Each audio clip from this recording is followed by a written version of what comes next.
Que signifie cette phrase, ce hadith, cette parole du messager d'Allah? Qabla an tatlu'a ash-shams min maghribiha, avant que le soleil ne se lève de son couchant. Car le messager d'Allah nous a dit: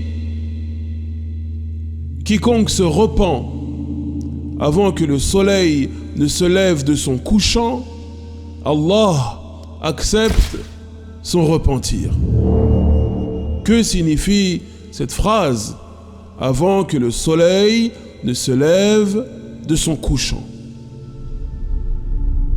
C'est-à-dire, avant que n'apparaisse ce grand signe cosmique annonçant la fin des temps.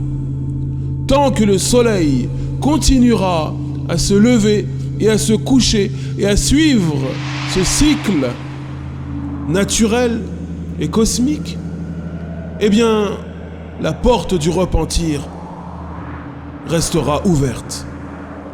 Mais lorsque le soleil changera de sens, changera de direction et se lèvera de l'endroit où il s'est couché, ceci annoncera la fin des temps, le jugement dernier, et là, le repentir ne sera pas accepté.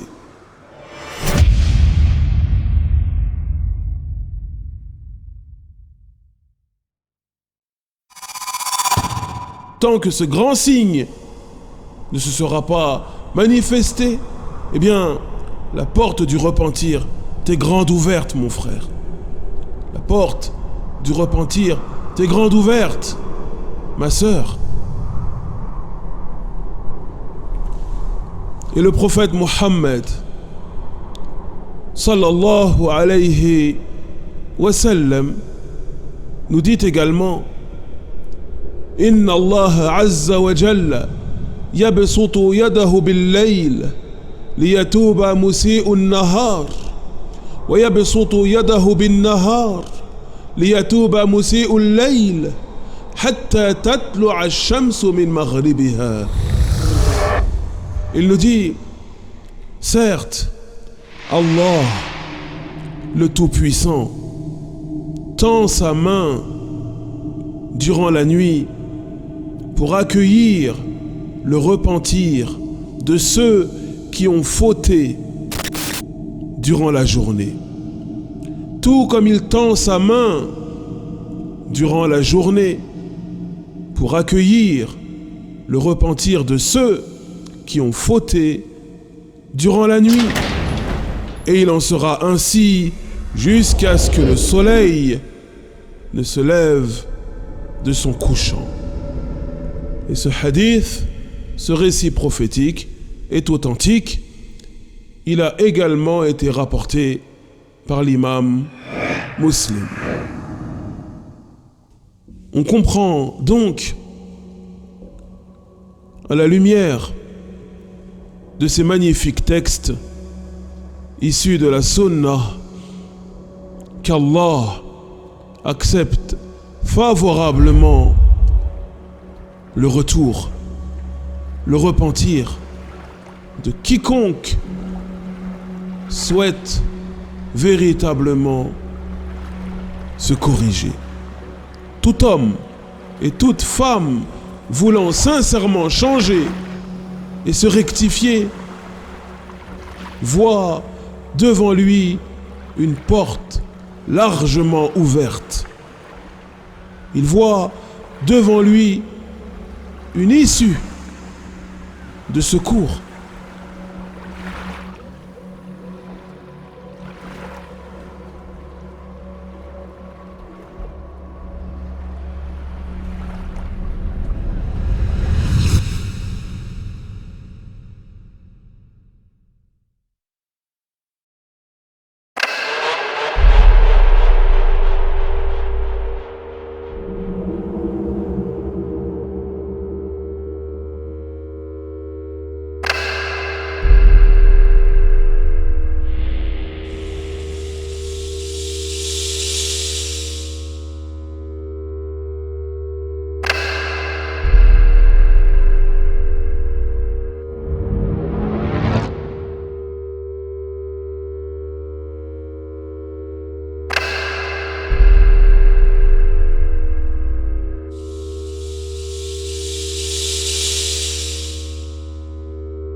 Mon frère, ma sœur, le diable, Ash-Shaytan, t'a roulé et s'est moqué de toi en te faisant tomber dans telle ou telle erreur. Il t'a roulé et il s'est moqué de toi en t'entraînant à vivre une vie de mensonge, une existence de perversité, loin du rappel d'Allah, le Tout-Puissant. Il t'a eu une première fois en t'éloignant d'Allah. Ne le laisse pas te rouler une seconde fois en te faisant croire que tu es trop cramé pour revenir vers Allah. Ne le laisse pas t'arnaquer une seconde fois en te faisant croire que ton Seigneur n'est pas capable de te pardonner alors que tu souhaites t'améliorer.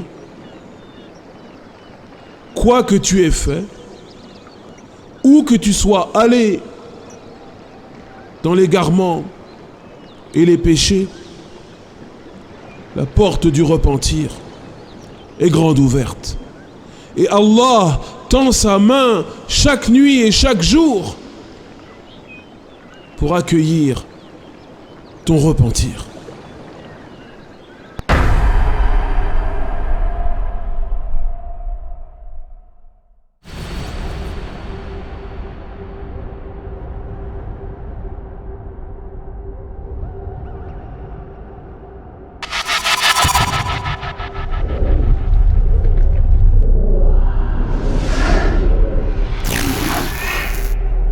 Connais-tu l'imam al-Shafi'i, rahimahullah? C'est un immense savant qui naquit au 2e siècle de l'Hégire, qui correspond au 8e siècle de l'ère moderne, entre guillemets.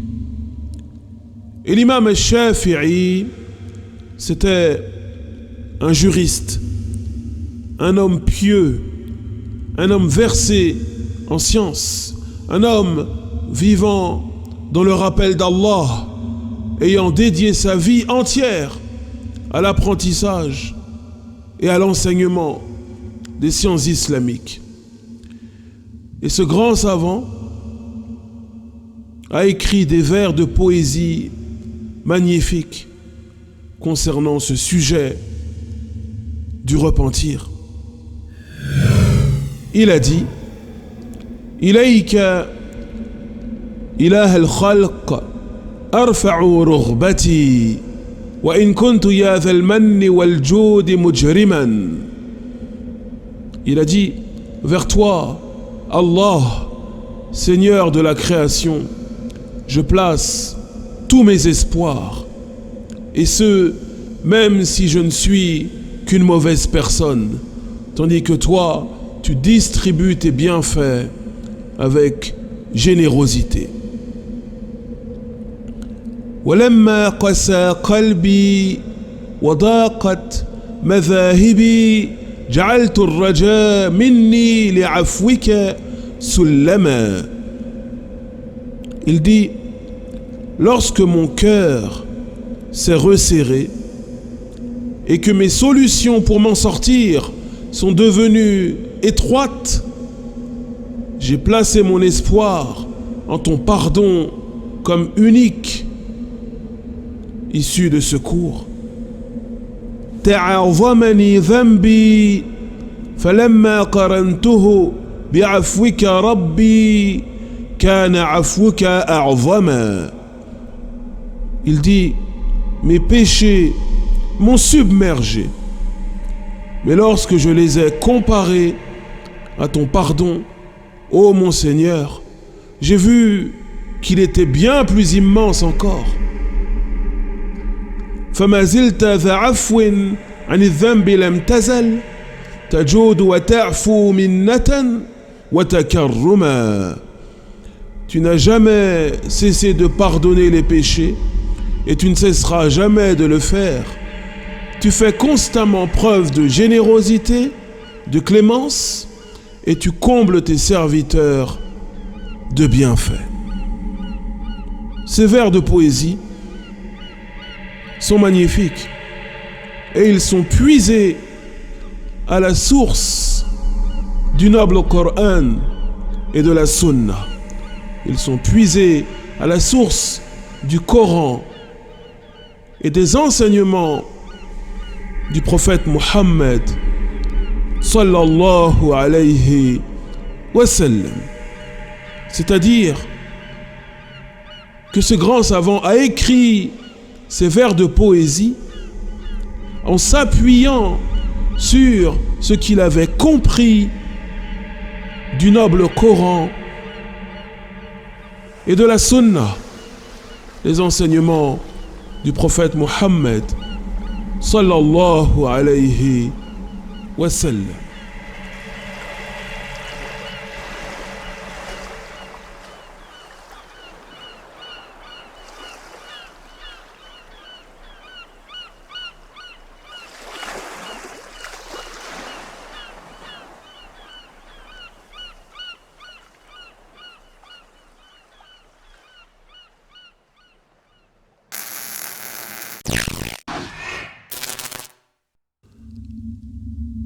Mes très chers frères, mes très chères sœurs, ne désespérez pas de la miséricorde d'Allah. Ne vous affligez pas de manière stérile en vous disant que tout est fichu, que vous ne pourrez jamais changer et devenir une meilleure personne. Ne désespérez pas de la miséricorde d'Allah. On se doit d'éprouver des remords, oui, de ressentir des regrets, d'être honteux devant Allah à cause de nos fautes, de nos erreurs, de nos péchés. Mais néanmoins, on se doit de garder espoir en lui. On se doit de garder espoir en sa clémence, en son pardon, sa bonté. Corrige-toi, mon frère. Sois déterminé à changer, ma sœur, et à ne plus sombrer dans les eaux troubles du péché.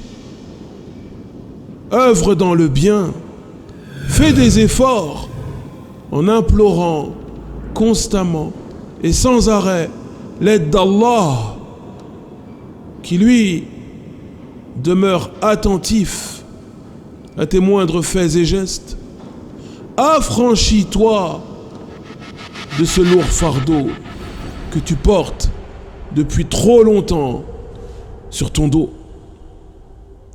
Ton Seigneur, Allah, est un Seigneur bon, généreux, sage, doux, clément, pardonneur envers ceux et celles qui veulent revenir vers lui et s'améliorer.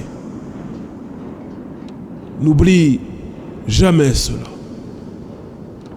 N'oublie jamais cela. وصل اللهم على نبينا محمد وعلى آله وأصحابه أجمعين والحمد لله رب العالمين.